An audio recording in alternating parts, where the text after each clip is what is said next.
We had a situation before the last unemployment report where you were starting to see right wingers argue that the unemployment rate is too low. Now, I have no interest in dismissing that concern out of hand, although the Republicans saying it are cynically looking for ways to attack the economic record of Joe Biden. You can have a situation in which if the unemployment rate is too low and there aren't people out of jobs looking for jobs, that it can limit the ability of companies to grow because they have nobody to hire. You can make that argument. That's not a crazy argument to make. Republicans are only making it because it's Joe Biden in the White House overseeing a record period of sub 4% unemployment, but it's a legitimate economic question that you could ask. I'm going to play a clip for you now of Guy Reschenthaler. This is a Republican member of Congress attacking Joe Biden because the unemployment rate went up to 3.9%. I thought you guys wanted the unemployment rate to go up. You're part of the contingent that's arguing this labor market has no wiggle room. There's nobody to hire. Companies can't grow. We need slightly higher unemployment. Well, you got it.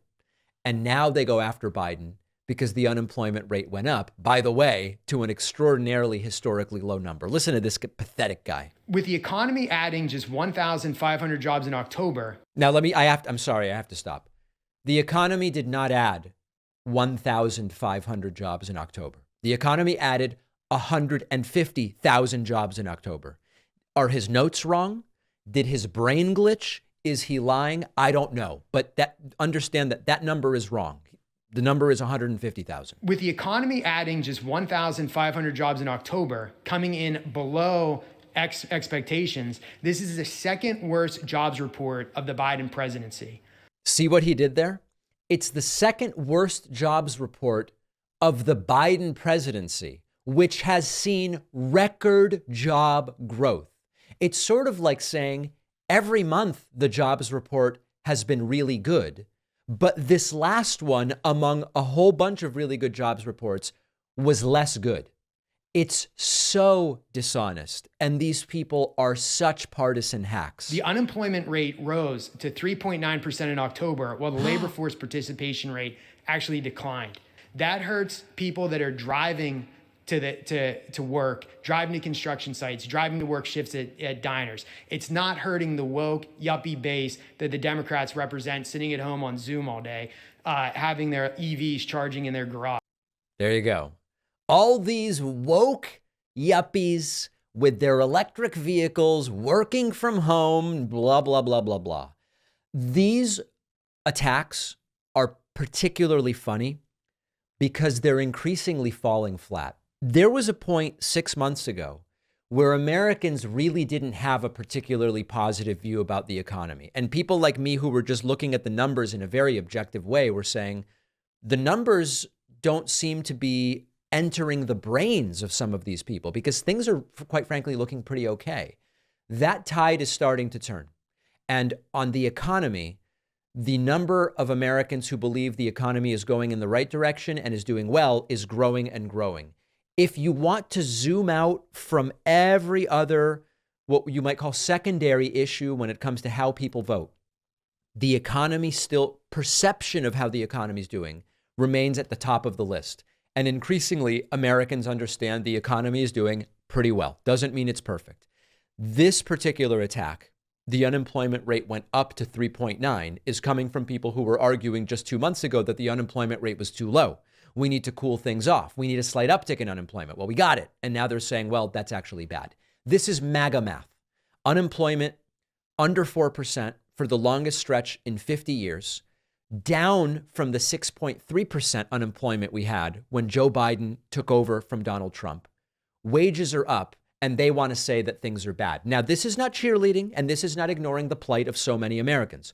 There are so many people who can't meet unexpected expenses, can't pay their health care bills. That's mostly related to another issue in the country, but we'll talk about that as well. I don't care who's president, okay? I readily have said the first few years of Trump, the economy was also doing relatively well. Not quite as well as it did under Obama, but it was doing relatively well. I have no issue admitting that. Most of this isn't directly related to what the president does. To some degree, it is. Infrastructure bill, CHIPS Act certainly have helped the economy. But Biden is not ultimately primarily responsible for this. But the argument that he would destroy it is falling very flat. It's just numbers and data. And numbers and data are a threat to ideology, and they are a threat to narrative. And that's why now you've got Guy Reschenthaler saying disaster, unemployment up to a still historically low 3.9%. You might remember that a few years ago, the show got hacked and a bunch of money was stolen and we never got it back. But I now have more peace of mind because I'm using Aura. Our sponsor, Aura, is your all-in-one tool for protecting your online and financial accounts. Aura alerts you anytime your personal information is found on the dark web or data breaches like social security number, login credentials, financial accounts, and you get super fast alerts if a criminal does something like try to open a bank account in your name or take out a credit card in your name. Aura also lets you instantly lock your Experian credit file with a single click to stop unwanted inquiries into your credit history. Aura will monitor your bank accounts, home and auto titles. All of these things really just safeguard you against fraud of all kinds. Aura even protects your phone by letting you block and screen spam calls and texts. And Aura has parental controls for your kids' devices. You can restrict apps or manage screen time, set focus time to make sure they're doing homework instead of binging YouTube or whatever the case may be. You can try Aura for free for 14 days at aura.com/Pacman. The link is down below.